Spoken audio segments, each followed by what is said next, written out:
these are retaliatory measures. Why did it take Russia so long if it was so injured? There are so many countries now that have piled onto these sanctions. Russia may have been trying to figure out how to include everyone in one large move, but this is a reciprocal action. We saw the U.S. kick 60 Russian diplomats out of the U.S. and Russia responding in kind. And there are now something like 20 countries with the sanctions against Russia for what happened in the UK. And so you see this sort of broad-based response here.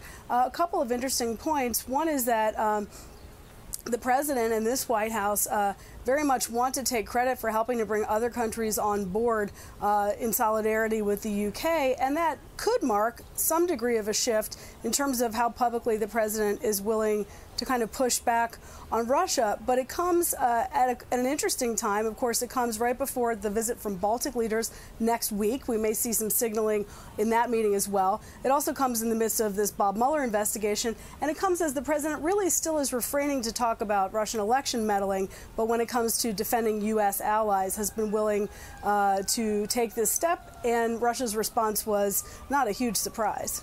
So, Margaret, how do usually these situations work out in the end? Because this is not the first time that the U.S. is kicking out Russian diplomats. We saw that with the Obama administration as well.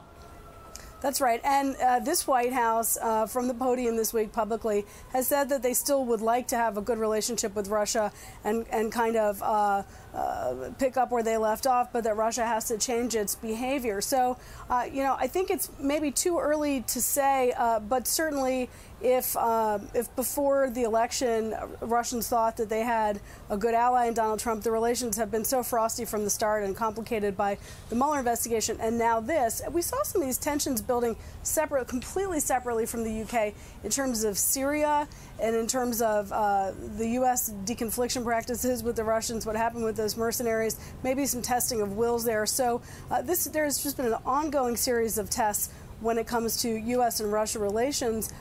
Does the U.S. need Russia's help on North Korea? Does the U.S. need to work with Russia on Iran, particularly if President Trump decides to walk away from the Iran deal? These are all questions going forward that are going to be complicated by the state of affairs right now.